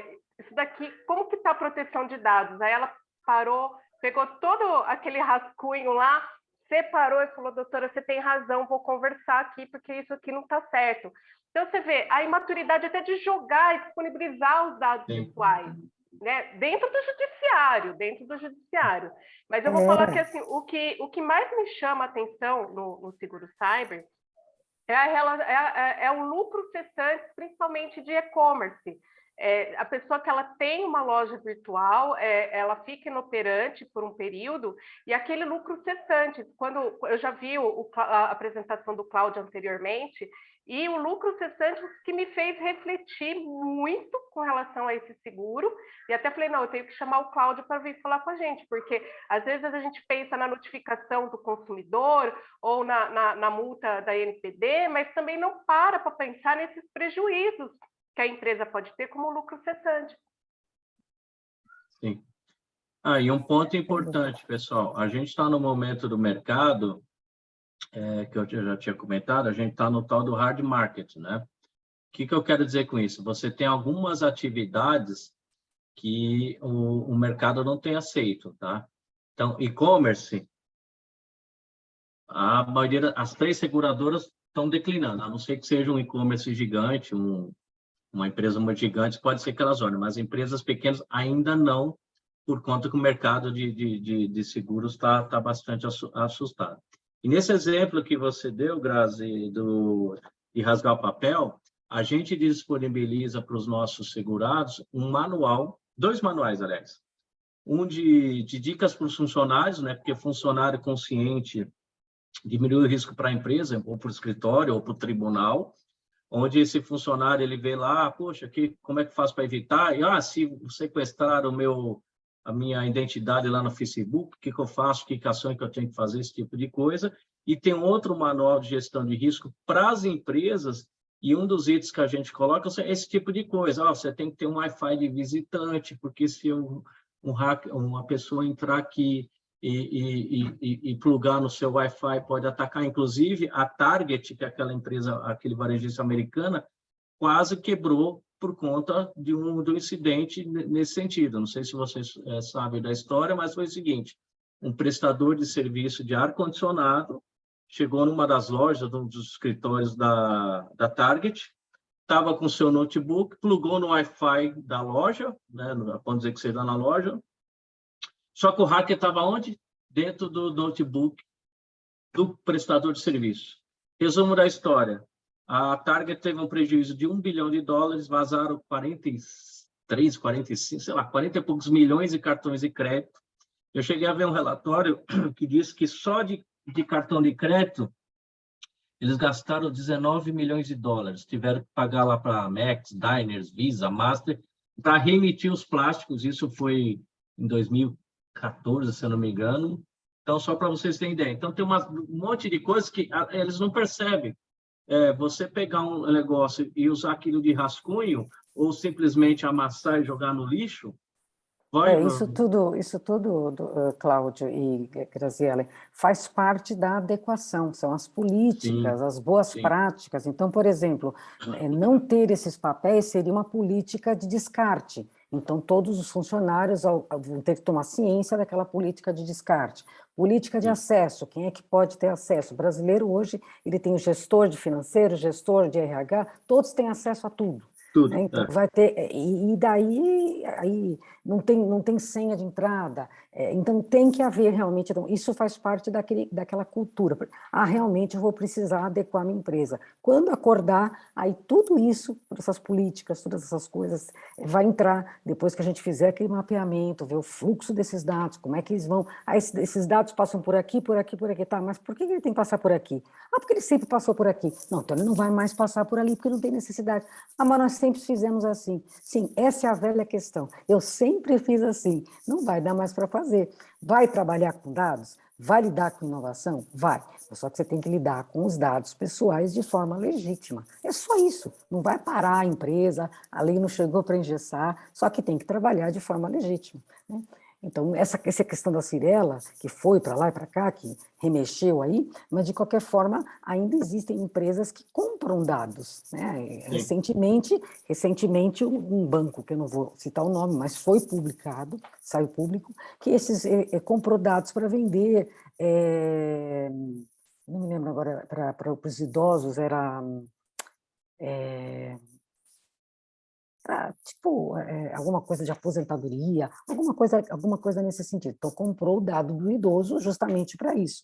E não foi nem a Autoridade Nacional de Proteção de Dados que atuou, foi a própria Senacom, porque eles fizeram parceria, né? Senacom, Ministério Público. Então, essas questões do dado pessoal, elas ainda estão muito fresquinhas. Por isso que ainda a gente não tem um seguro, por exemplo, que aporte todos esses dados, porque eles também estão com medo, não é, Cláudio? Como é que vai mexer? Os próprios bancos também não têm tanto. Nós estamos desbravando, eu costumo brincar, a gente é bandeirante, né? Está cortando tudo quanto para poder fazer um caminho, para criar um projeto, é diferente de você fazer uma peça inicial. Mas é gostoso a gente participar de toda dessa evolução, né, do direito, né, de uma forma multidisciplinar, como o Cláudio, que está aqui, que é uma pessoa que nossa, me engrandeceu bastante no que diz respeito a seguro. Obrigado. Eu vi aqui que tem dois comentários no chat, na hora eu não estava vendo, né? A Valéria tinha perguntado qual a seguradora pioneira. É a IG, eu até falei no meio do caminho, não sei se ela pegou ou não. A IG trouxe o seguro para o Brasil em 2012. Quando eu abri a corretora em 2017, eram só duas seguradoras, a IG e a XL, que depois foi comprada pela AXA e depois teve aquele ataque global, esqueci o nome. Aquele ataque global lá que afetou todo mundo, me fugiu o nome agora. Aí depois a Zurich entrou. Aproveitar para perguntar para você, como a RGPD, né, que seria em português, ou GDPR em inglês, como ela é anterior à nossa legislação, e a nossa legislação é muito, muito parecida com a dela, se você conhece alguma seguradora que cuida exclusivamente de dados pessoais. Não só isso, evidente, ela deve cuidar de outros assuntos, mas se ela tem um pacote exclusivo para isso. Bom, não sei se eu entendi sua pergunta. Aqui no Brasil ou na Europa? Essa é a primeira dúvida. Eu não saberia, provavelmente na Europa deve haver, né? Não, deve haver alguma filial aqui. Não, então, aí tá, eu não sei se eu entendi bem o que seria exclusividade. Não, por exemplo, o que você falou, ele está bastante focado com as questões de de golpes, de coisas cibernéticas, principalmente ligadas a instituições financeiras, instituições de crédito e tal. A nossa legislação é de 2018, a LGPD, ela foca exclusivamente o recorte dos dados pessoais, né? Fala dos dados pessoais sensíveis, tal, não totalmente só de dados e nem de informação, que é um pacote global maior. Então, a minha pergunta é no seguinte sentido: quando nós falarmos de vazamento de dados pessoais, né, que podem interferir em todos aqueles dados que você falou, que é mancha-marca, a credibilidade, uma série de outras coisas, se você conhece já, você mesmo disse que o Itaú, eles estão engatinhando ainda, mas não estão vendendo, se você conhece alguma empresa, provavelmente europeia, que já lida com seguros, por exemplo, que focam a GDPR, para que nós possamos usar. Então, esses seguros que são ofertados no Brasil são de seguradoras americanas e europeias, que cobrem exatamente o vazamento de dados.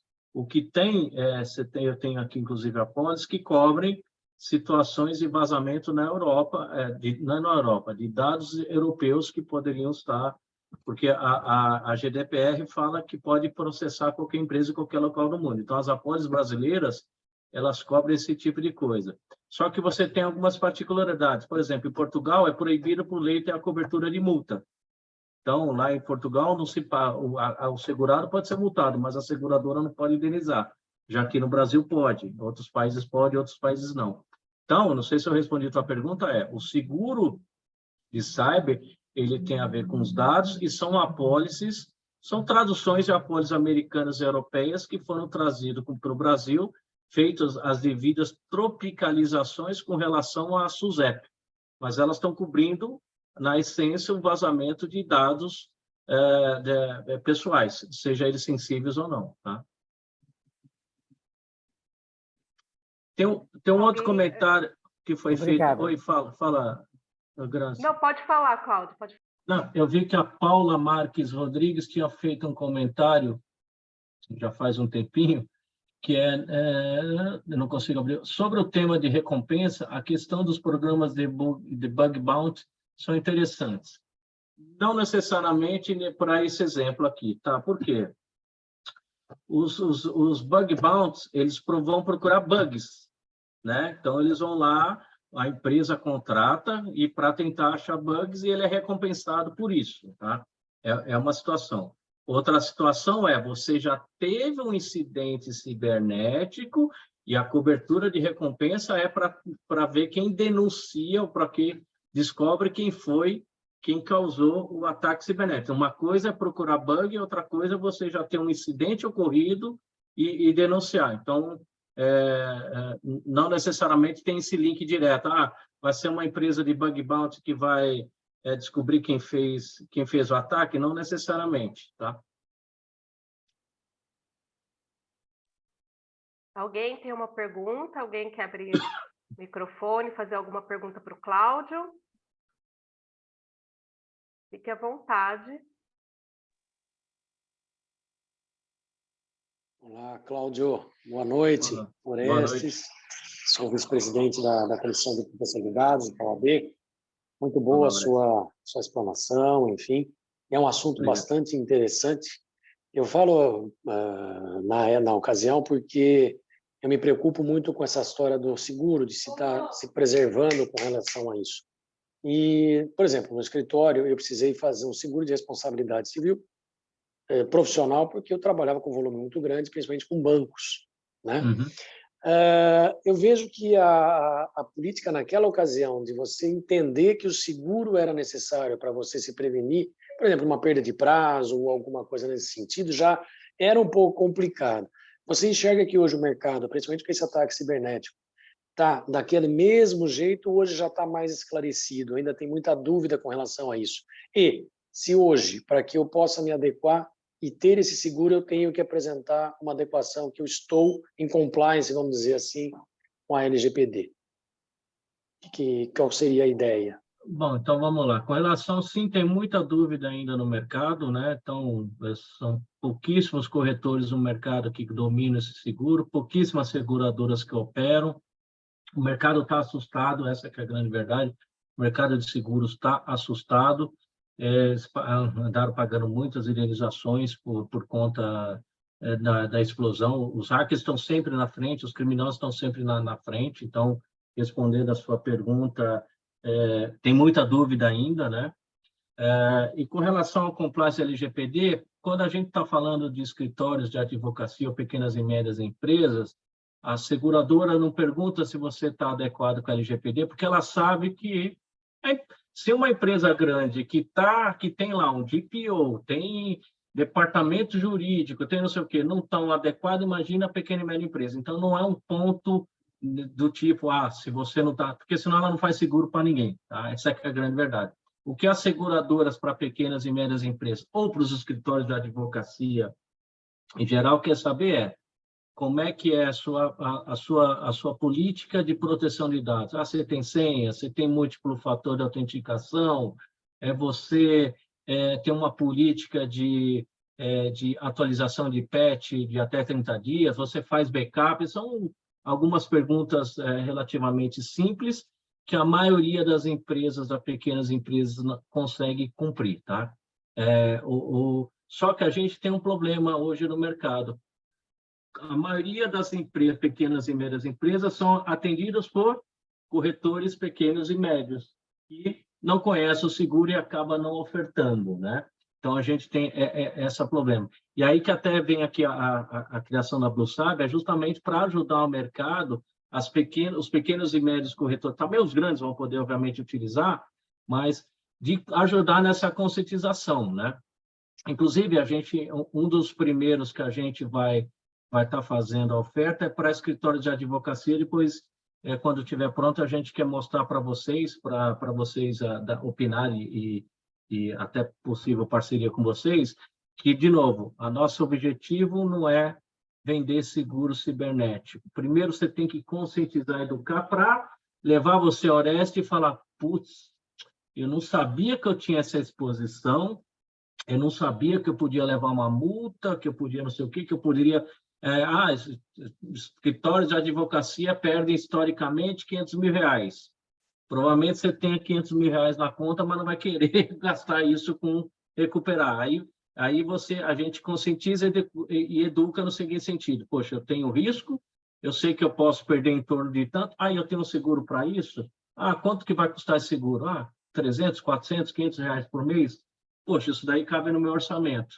E aí, de novo, a seguradora não vai querer saber se você está adequado na LGPD, porque ela sabe, né? No começo, quando você é LGPD, a seguradora, não, só vou aceitar quem é adequado. Eu falei, gente, você não vai aceitar o seguro nem no Brasil, né? Porque ninguém está 100% adequado, né? Quer dizer, ninguém maneira dizer, né? Talvez hoje, isso há 2 anos atrás, hoje talvez já tenha algumas empresas que já estão adequadas, mas o mercado de pequenas e médias empresas, esquece, não tem ninguém 100% adequado. E a seguradora, e também tem outra coisa também que a gente percebeu, as grandes empresas devem se preocupar muito com a LGPD, porque qualquer 2% de multa ou qualquer ação, você vai perder milhões. A pequena e média empresa, nem tanto. A preocupação da pequena e média empresa, ela tem que se preocupar despesa com contratar um perito e um eventual lucro cessante, que vai ser muito maior do que uma possível multa, que se é que ele vai levar uma multa, e eu tenho a impressão a NPD vai, de alguma maneira, não premeditada, mas por osmose, ela não vai conseguir bater na porta de todo mundo. Se você tem lá, que eu falei no começo, teve uma padaria de Campinas que teve um problema, aí teve um problema numa empresa gigante, é óbvio que o auditor, os fiscais vão para cima da empresa grande, o cara não vai lá na padaria, não sei se realmente...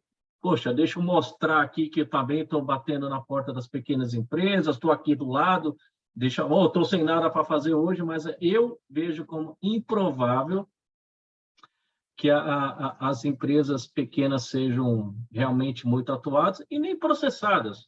Poxa, eu vou processar o cara aqui da padaria porque vazou meu dado?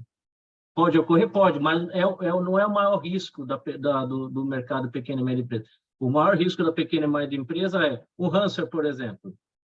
Criptografar os dados da pequena empresa, né? Não vamos entrar de novo nas discussões sobre ransomware, pagar ou não pagar, Mas imagine o escritório de advocacia pequeno, que pena que eu falo, não necessariamente pequeno, mas qualquer escritório de advocacia.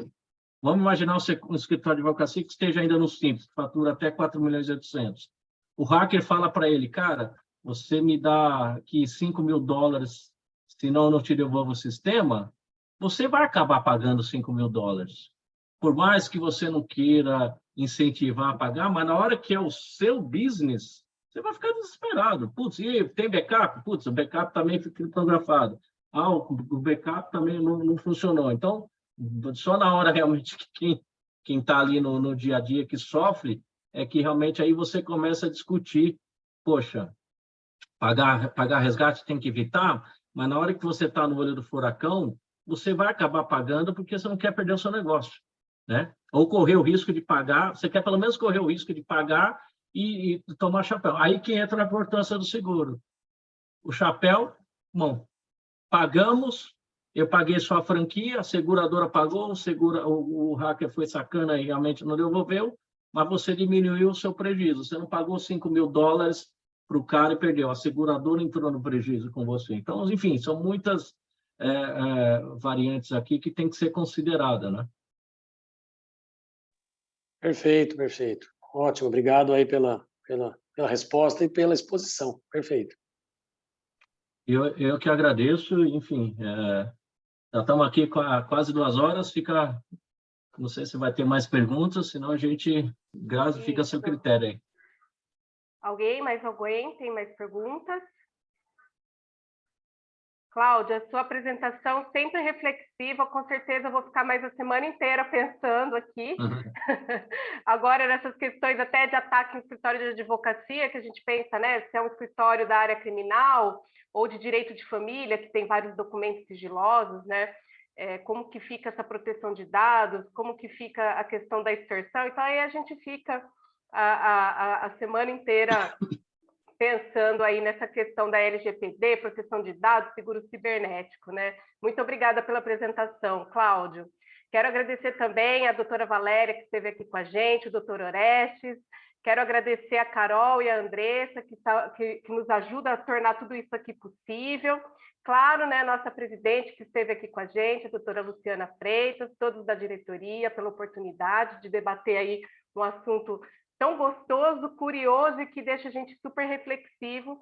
E eu desejo a todos uma boa noite. Bom, boa noite a todos. Boa noite a todos. E se surgir dúvida depois, só me procurar depois, não tem problema nenhum. Pode deixar. Eu tenho seu WhatsApp lá e eu faço as perguntas depois. Passa para a gente também. Obrigada a todos. Um abraço. Obrigada. Obrigado, valeu. Um abraço. Tchau. Tchau, tchau.